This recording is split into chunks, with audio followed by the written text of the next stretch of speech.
لله نحمده ونستعينه ونستغفره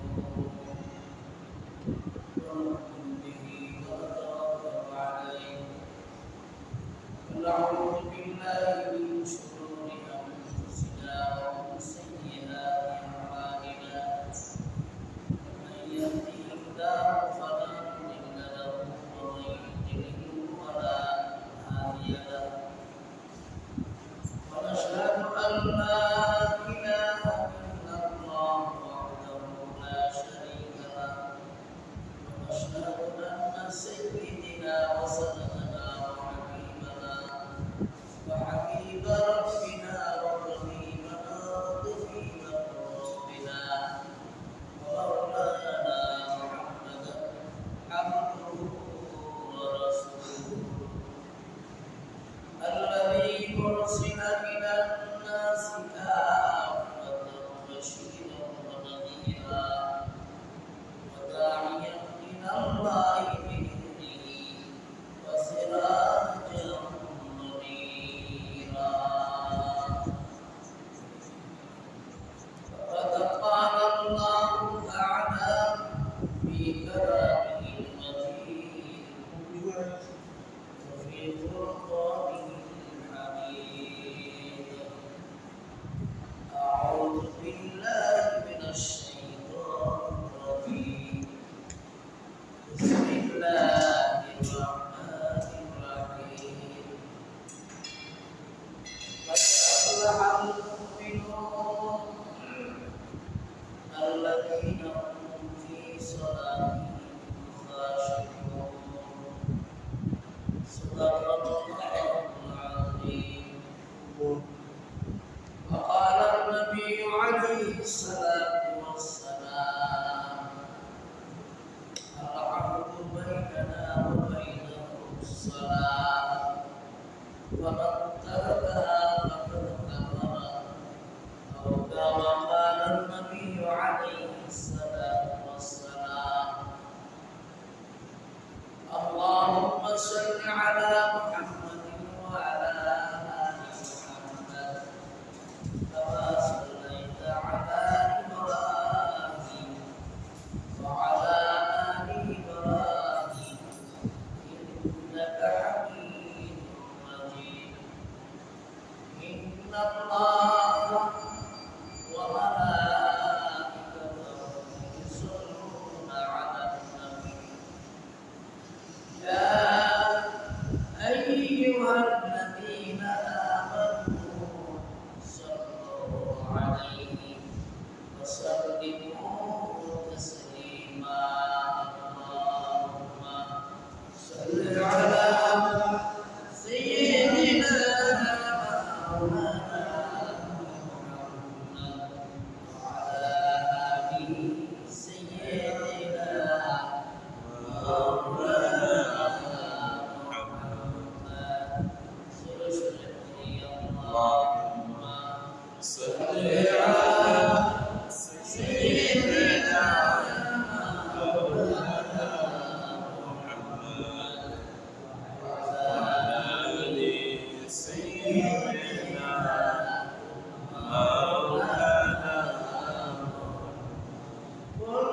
मुनक़तिया मुझे मरने से जाएंगे खलिहान हम सदने करो जाएंगे कलिमा रसूलुल्लाह का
ভূমিতে নেই জাহান্নামের আগুন দেখতে পাচ্ছে।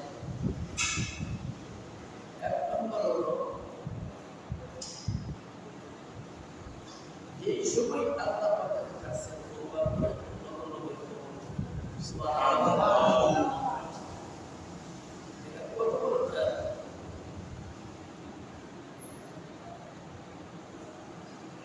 আগেকার যত মুক্তিতে আসছেন সাথে সাথে তাদের বিচারে এই তো সাথে সাথে বিচার আল্লাহ রাব্বুল আলামিন ডাকেন, হে নবী আপনি সাইয়্যিদুল মুরসালিন খাতামুল আম্বিয়া, শেষ নবী শ্রেষ্ঠ নবী, আপনার উম্মত শ্রেষ্ঠ উম্মত, শ্রেষ্ঠ উম্মত হওয়ার কারণে আমি আল্লাহ এমন সুযোগ করে দিলাম আপনার উম্মতদেরকে বলে দেন, জানা দেন এই সময় আমি রব্বুল আলামিনের দরবারে তওবা করবে, আমি গাফুর রাহিম আপনার উম্মতের জন্য তওবার বিনিময়ে সমস্ত গুনাহ মাফ করে দেব। সুবহানাল্লাহ। শ্রেষ্ঠ নবী শ্রেষ্ঠ মুসলমান, এই শ্রেষ্ঠ উম্মতের চরিত্র তো শ্রেষ্ঠই তো নাকি? আল্লাহ নবী বলেন, যারা শুনো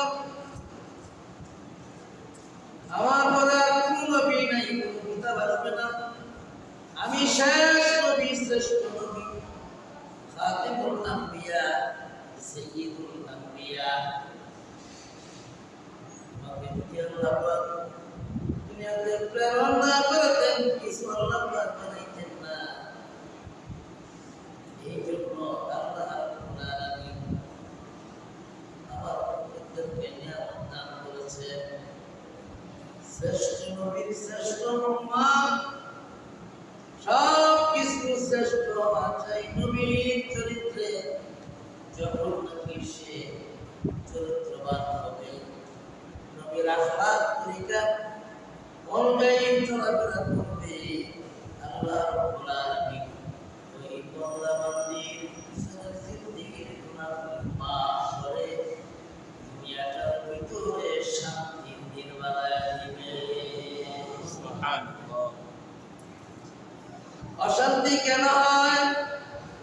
নবীর তরিকা না থাকার কারণে, আল্লাহর হুকুম না থাকার কারণে অশান্তি, ঘরে ঘরে অশান্তি, স্বামী স্ত্রী অশান্তি, ব্যবসা বাণিজ্যে অশান্তি, ব্যবসায় অশান্তি।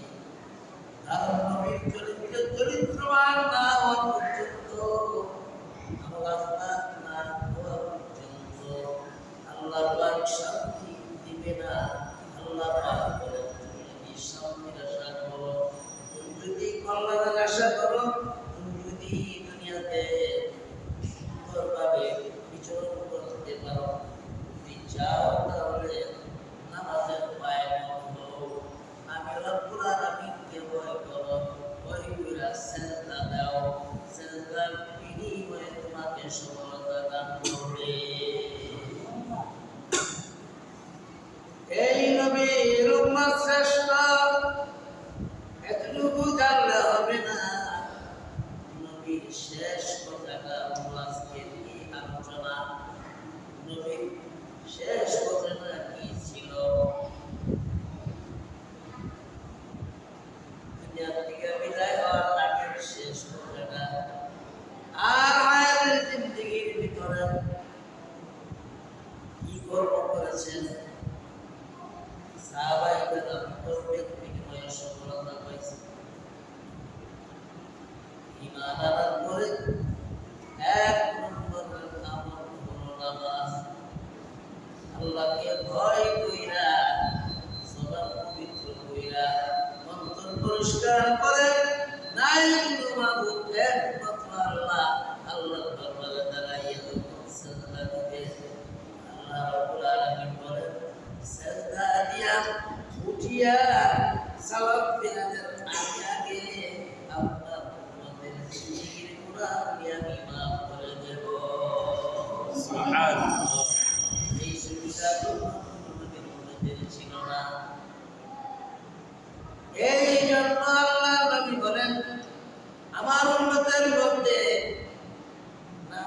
মুসলমান থাকবে, ইহুদি খ্রিস্টানদের চালে তারা চলবে, তাদের সংস্কৃতি। যেমন ইহুদিরা সাপ্তাহিক দিন গির্জায় যায়, খ্রিস্টানরা সাপ্তাহিক দিন। কিন্তু আমার উম্মতের ভিতরে এই গ্রাম থাকবে, সারা সপ্তাহ নামাজ পড়বে না, সারা বছর নামাজ পড়বে না, জুমার দিনও তার খেয়াল থাকবে না। আছে না নাই? বাবা আল্লাহ নবী বলেন, আমার দুনিয়ার মধ্যে ঈমান আনবে ঠিক, আমাদের পায়খানা না হওয়ার কারণে দুনিয়াতে সফলতা সে পাবে না, আমাদের মজা পাবে না, হেফাজতের মজা পাবে না, জিকিরের মজা পাবে না। তার কথা দিয়ে জবান দিয়ে মিথ্যা কথা আসবে, কারণ অন্তর পরিষ্কার নয়, আল্লাহর ভয় নাই, পরকালে যাইতে হবে এই ভয় নাই। কিন্তু সে দুনিয়া নিয়ে ব্যস্ত থাকবে, পুষ্টি বড়াই করবে, সম্পদের বড়াই করবে, যৌবনের বড়াই করবে, টাকা পয়সার বড়াই করবে। শুনো, ওই মানুষটা জান্নাতের গন্ধ পাবে না। যদিও আল্লাহ ঈমান আনার কারণে মেহরবানি করে অনেক কষ্টের হয়। আপনি যে একটা কথা শিখলে ঈমান আসলে আসতে দিব, না দিলে করবেন কি? আল্লাহ পাক যদি না দেয় আপনি কি করবেন, আমি কি করব? করার ক্ষমতা নাই। জাহান্নামীদেরকে কিঞ্চিত পরিমাণ ঈমান থাকার কারণে আল্লাহ নবী বলেন, আমার উম্মতের মধ্যে কিঞ্চিত পরিমাণ ঈমান থাকার কারণে জান্নাত দিবে, তবে জাহান্নামের শাস্তি ভোগ করার পরে, এর আগে নয়। জাহান্নামের শাস্তি এক মুহূর্ত সহ্য করার মতো ক্ষমতা নাই।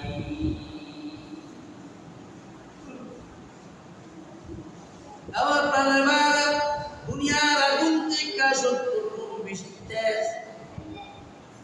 এরপরে 3000 বছর এটারে তাপ দিছে দিয়া ওই আগুনটা এমন কালা অবশ্যই রাত্রে অন্ধকার জন্য যেরকম হয়, এর চেয়ে বেশি কালো ওই আগুনটা এমন ফুরাত হয়।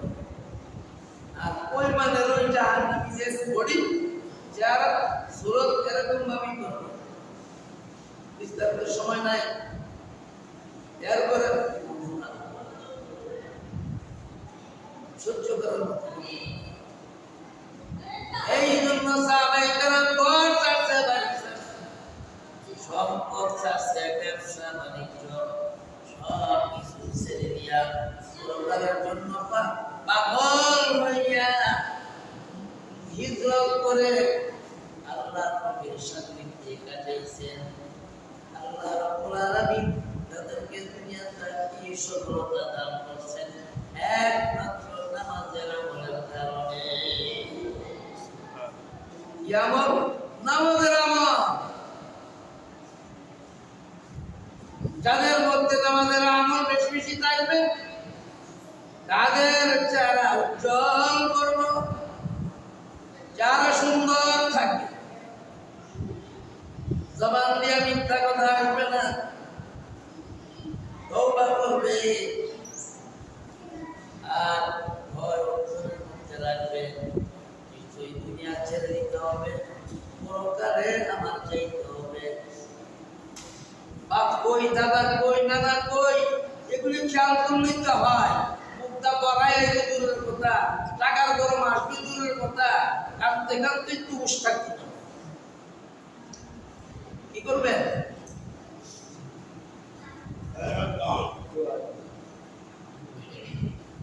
এই জন্য সময় থাকতে, এই দুনিয়ার হায়াতটা অনেক দাম,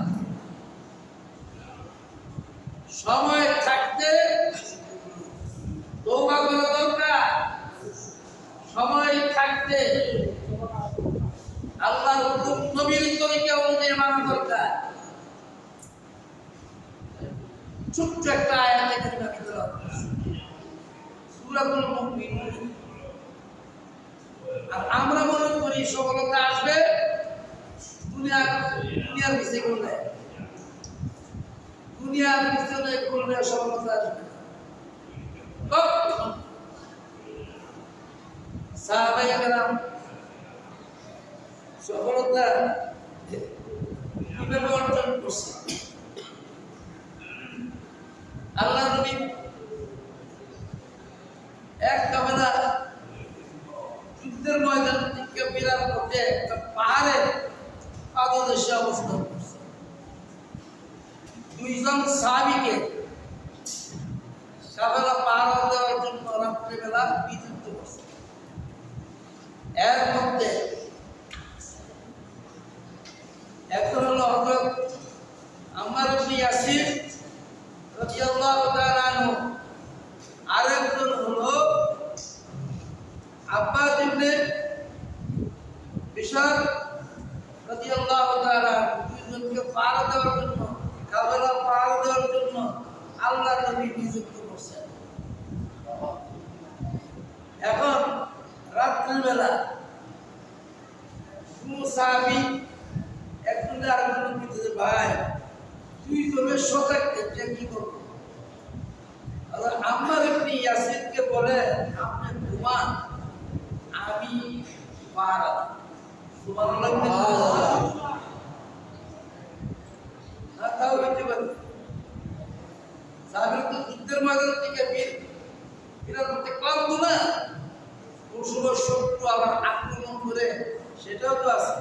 এই জন্য আপনার নবী এখন আব্বাস ইবনে বিশর রাদিয়াল্লাহু তাআলা মনে করলো রাতে এমনি দাঁড়ায় গেলাম আর দিও মিলাক আর সজাগ যেহেতু আসি শুরু করে নামাজ পড়ে আগে না নামাজ নেই পড়তে। সুবহানাল্লাহ। কারণ আমি ধর বাইরে নামাজটা পড়বো, বারাদার বাইরে দেয় না, বাইরে নামাজটা পড়বো, শত্রু দেখবো না, বারাদার আছে ঠিক আছে, আমার রবের কাজ হয়ে গেল, রবের সাথে কথাবার্তা হয়ে গেল, পারানো ভালো। এবার বললে নামাজ দাঁড়াই, নামাজ পড়তেছে, এদিক দিয়া শত্রুপক্ষ তীর আঙ্গুলায় তীর নিক্ষেপ করতেছে, তাক করছে অনেকটা তাক কইরা দিয়েছে। নামাজরত অবস্থা এটা কিছু না, শত্রু তো শত্রু হই, ইহুদি খ্রিস্টান কাফের মুশরিক, মুসলমানের কোন শত্রু, মুসলমানের পরম শত্রু। কাফের মুশরিকরা তো আরো শত্রু, এরা মুসলমান কতই সহ্য করতে পারে না।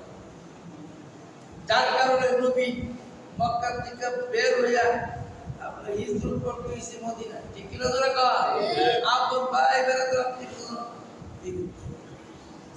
এখন করছি কি তীর দিয়া যাওয়া গোলা দিয়া যখন তীর মারছে, হযরত আব্বাস ইবনে বিশর রাদিয়াল্লাহু তাআলা আনহু শরীরের মধ্যে অনেক গোলা, সুবহানাল্লাহ বলে রক্ত গলায়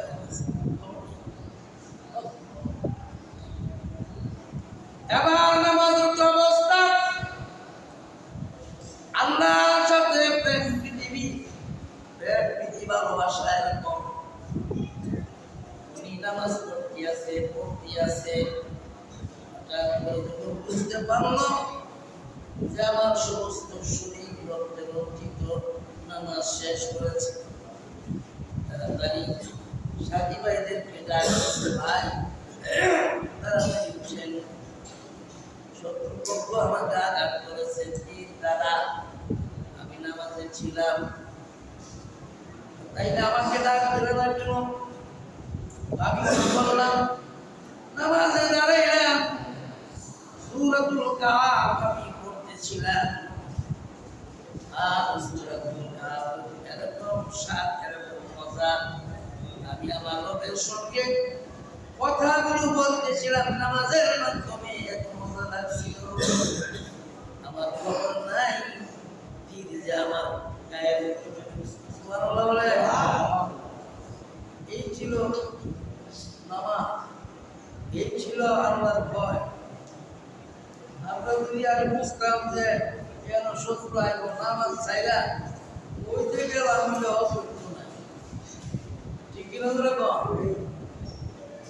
এই জন্য সাহাবাই কেরামের ত্যাগটা বুঝাইবার জন্য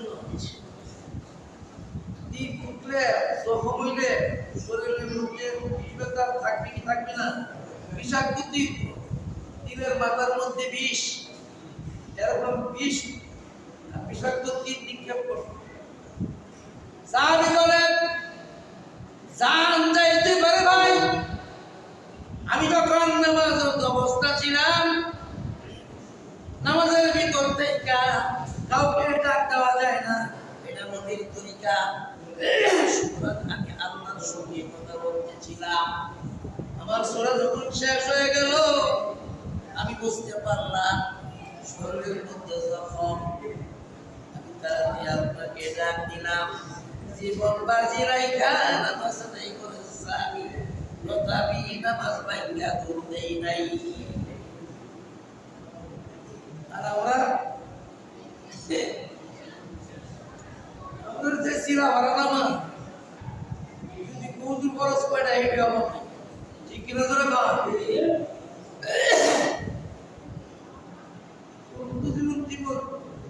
এমন কোন মানুষ আছে যে গোসল করুন লাগে না? যদি কই ভাই তোমার গোসলের খরচ কয়টা, খবর নেই। মুসলমান এই জন্য নামাজে আপনি আমার নামাজে সফলতা আসে না, এই জন্য না হয় সফলতা আসতো। আল্লাহ নবী বলেন আমার উম্মতের মধ্যে যারা নাকি নামাজের ওয়াদা করবে, ফাওয়াইলুল মুসাল্লিন আল্লাযীনা হুম ফী সালাতিহিম সাহুন। যারা নামাজের ওয়াদা করবে দুনিয়াতে শান্তির আশা করতে পারে না, পরকাল মুক্তির আশা করতে পারবে না, সফলতার কথাও আল্লাহ পাক কোরআনে বলছেন। আমার সফলতা যে নামাজের অবহেলা করলে পাবে না, সেই কথা আল্লাহ পাক কোরআনে বলছেন। নবী বলেন আমার উম্মত যতক্ষণ পর্যন্ত নামাজের পায়বন্দ হবে, এতক্ষণ পর্যন্ত, যতক্ষণ পর্যন্ত নামাজের পায়বন্দ থাকবে, আল্লাহকে ভয় করে নামাজ আদায় করবে, আল্লাহ পাক ওই মানুষটাকে হায়াতে জিন্দেগির ভিতরে ততক্ষণ পর্যন্ত রিজিকের অভাব দিবে না। সুবহানাল্লাহ বলেন না? কত সপ্তাহ বলছিলাম নামাজে সফলতা আল্লাহ পাক দুনিয়াতে দিবে। এক নম্বর কি? পাঁচটা বলছিলাম না? এক নম্বর রিজিকের অভাব আল্লাহ পাক দূর করে দিবে, রিজিক বাড়ায় দিবে। সুবহানাল্লাহ। আর অস্তে সুবহানাল্লাহ। সুবহানাল্লাহ। কোন নামাজি মানুষ উপবাস থাকতে দেখছেন উপবাস থাকতে? এটা তো বলা কেন? নামাজ না পড়লেই আপনার উপবাস থাকে। আমি বাস্তব প্রমাণ। আর নামাজ পড়লে ব্যক্তিকে আল্লাহ পাক উপবাস রাখে না, যদিও তার সে উপবাস থাকে এর হাইজ্জতের কারণে, ঠিক কি না? নবীন এত সুন্দর, আল্লাহর হুকুম মানলে এত সুবিধা। দুই নম্বর, কবরের আযাব আল্লাহ পাক মওকুফ করে দিবে। সুবহানাল্লাহ। আরো জোরে কর সুবহানাল্লাহ। তিন নম্বর, হাসরের ময়দানে ডান হাতে কি দিবে? আমলনামা দিবে। সুবহানাল্লাহ। চার নম্বর, ফুলসিরাতের ফুল বিজলির আকারে পার করে দিবে। 5 নম্বর বিনা হিসাবে জান্নাতি। এই কথাগুলি অন্তরের মধ্যে জাগে না, জাগবে বা কেমনে? শুক্রবার আইলে চলা গায়া হুজুরের কথা কইবার আমার কাম আমরা চালাই যায়। আজরাইল যখন খপ করে আপনাকে ধরবে, আমাকে ধরবে, তখন হুঁশ রাখবে না, বলবে ভাই আজরাইল একটু সময় দাও, কোরআনের আয়াত একটু সময় দাও। এক মুহূর্ত আপনাকে আর সময় দেওয়া হবে না। 60 বছর 70 বছর আপনাকে সময় দিছিলাম, সুতরাং আপনাকে আল্লাহ 70 বছর সময় দিছিল, কিন্তু সেই 70 বছরের ভিতরে আপনার যত আগম কাজ আপনি করছেন, সুতরাং এক মুহূর্ত আপনার সুযোগ নাই। এই মুহূর্তে দমকে আপনার রূপ বের করে দিই দরবাজার রূপ কায়দা আমরা কতটুকু ধরি বিলিয়ন বিলিয়ন টাকা লইয়া চেষ্টা করছে যে আসার জন্য কয়েকটা কি বাচ্চা না আসতে পারে। আমার কোটি কোটি টাকা করে থাকবে সন্তান, টাকা থাকবে স্ত্রী, টাকা থাকবে ভাই বোন, টাকা থাকবে। আফসোস করবে যেদিন আপনি দুনিয়া থেকে বিদায় হবেন, সেদিন একটু গরম ভাবে আফসোস করবে। তৃতীয় দিন আর এত গরম থাকবে না, তৃতীয় দিনও আর এমন গরম থাকবে না। তৃতীয় দিন সবাই চিন্তা ফিকির করবে বাবার দেওয়া সম্পত্তি কিভাবে ভাগ করা যায়, ঠিক কিনা ধরে বাবার দেওয়া সম্পত্তি থেকে কিছু টাকা পয়সা লইয়া বাবার হামলা করবে। যে হাওড়ের কথা কোরআন হাদিসের মধ্যে নাই, আপনি একটু খাওয়া এটা আছে, আমি বললাম খাওয়ার কিছু নাই। আপনি বাবার জন্য দোয়া করবেন, আর কোরআন নিয়ে আপনি এতিম মিসকিন খাওয়াবেন, কিন্তু বাবার মালের দিকে কিছু মাল বের করে ফিরহান ঠিক কি করে না চার তুমি আমার বাবার আমি আপনার বুকা আমি সম্পদ উড়াইলাম, আমার স্ত্রীও আমার কথা কয় না, সন্তানও আমার কথা কয় না, আমার মাল থেকে খরচ করে নির্দিদায় ঠিক করে না। কিন্তু 5 দিন পূর্বতে হুজুর আমাকে একটু আগে আপনি দোয়া করবেন, যদি নামাজি হয় ওই সন্তান সব সময় করবে, আর যদি নামাজি না হয় বছরে একবার স্মরণ করতে পারবে ঠিক না। অনেক সন্তান আছে বাপের দেওয়া সম্পদ বুক করে, কিন্তু বাবার কবর জায়গা এরকম সন্তান আছে নাই, ওর কবর কেমনে নামাজ তো বলি ঠিক কিনা ধরে 4 বছরে একবার যায়, কিন্তু খেলাধুলা করলে যায় না। আপনি যদি ঠিক কিনা ধরে হয় ওই সমস্ত মুসলিমদেরকে আল্লাহ পাক ওয়াইল নামক জাহান্নামের ভিতরে ঢুকাইবেন। কি নামক? ওয়াইল নামক জাহান্নামের ভিতরে। তাইলে মুসলিম হইলেই যে আপনি জান্নাত পাবেন, এটা কোন গ্যারান্টি আল্লাহ নবী দিছে না আল্লাহ পাক দিছে? অসম্ভব। আল্লাহ বলেন আমাকে ভয় করিয়া দুনিয়ার ভিতরে তুমি পার করার চেষ্টা দিতে পারো, বা দুনিয়ার হায়াতটা সফলতা আসবে, পরকাল মুক্তির ব্যবস্থা আমি রাখছি। আল্লাহ বলেন, আল্লাহ নবী বলেন আমার উম্মত দুনিয়ার মধ্যে সফলতা পাবে নামাজের আমলের কারণে, পরকালে মুক্তি পাবে নামাজের আমলের কারণে। যার আমলের মধ্যে নামাজ নাই তার কত মুনাফিক এই জগতে আর নাই। এই জন্য রাসূল বলেন, নবী আলাইহিস সালাতু ওয়াস সালাম আল আহদু বাইনানা ওয়া বাইনাহুম বিস-সালাত ফামান তারাকা ফাকাদ কাফারা আও কামা ক্বালা নবী আলাইহিস সালাতু ওয়াস সালাম রাসূল বলেন আমার উম্মতের মধ্যে এক নম্বর মুনাফিক হলো ওই ব্যক্তি যে ব্যক্তি নামাজের পায়বন্দ না আল্লাহ বিশ্বাস করে রাসূল বিশ্বাস করে নামাজের কথা বলে হক নামাজ সে করে না আসলে নাই জন্য কম রাসূল বলেন আমার উম্মতের মধ্যে ওই লোকটার এক নম্বর মুনাফিক আর ওই মুনাফিক আর মুসলমানের মধ্যে পার্থক্য হলো নামাজ যে ব্যক্তি নামাজ ছেড়ে দিল সে কুফরি করলো বারবার কুফরি করলে তার ঈমান থাকে না কবি রাখনা তওবা ছাড়া মাফ হয় না তাইলে আপনি যে নামাজ ছেড়ে দিলেন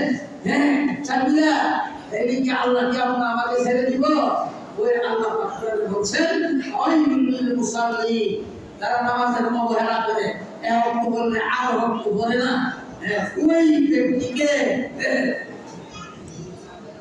ওয়াইল নামক জাহান্নামে দিতে জাহান্নামের আগুনকে কত কষ্ট বুঝি না তো ভাইরা নামাজের পায় বন্ধু ধনী হইতে গেলে তুমি যদি ধনী হইতে চাও এক নম্বরে নামাজের পায় হও দুই নম্বরে বিররা ওয়ালিদাইন মা বাবার খেদমত করো আর আল্লাহর কাছে তুমি চাও আল্লাহ বলেন আমার কাছে বান্দা বান্দি চাইতে দেরি হবে আমি তাকে দিতে দেরি না ঠিক কি হবে কাম দুনিয়াতে চাও কোটি কোটি ডলার মার্কেট থেকে নিয়ে আয় না দুনিয়া কষ্ট কইরা কষ্টের ভিতরে আল্লাহর কাছে চাইতে হয় এই যে আল্লাহ পাক দুনিয়াতে ডলারের বাড়ি বানা রাষ্ট্রবাড়ির বাড়ি বানা গোষ্ঠী সরকার বানা দেশের রাজা বানা চাইতে হয় আল্লাহ কয় যে তার পদ্ধতি আমি শিখাই দিছি কেমনে নামাজের ভিতরে আমার কাছে চাও সুবহানাল্লাহ বলে তাই তুমি ধরে নিতে পারবা আর নামাজ ছেড়ে দিয়া যতই টাকার পিছে করো যতই তুমি দুনিয়ার পিছে করো যতই তুমি ব্যবসার পিছনে করো যতই তুমি খেত খামার পিছনে করো যতই তুমি উল্টা বুদ্ধি দিয়া আল্লাহকে ভুলে থাকো হ্যাঁ তোমার শরীর ভালো না আল্লাহ জানি কি না তোমার শরীর ভালো না তোমার এই না সেই না এটা আল্লাহ পাক জানে তুমি নামাজ পড়ো না জানে রাখো আল্লাহ কিন্তু এই নামাজের হিসাবটা সবার আগে দিবে ঠিক কি না কারণ নবী আলাইহিস সালাম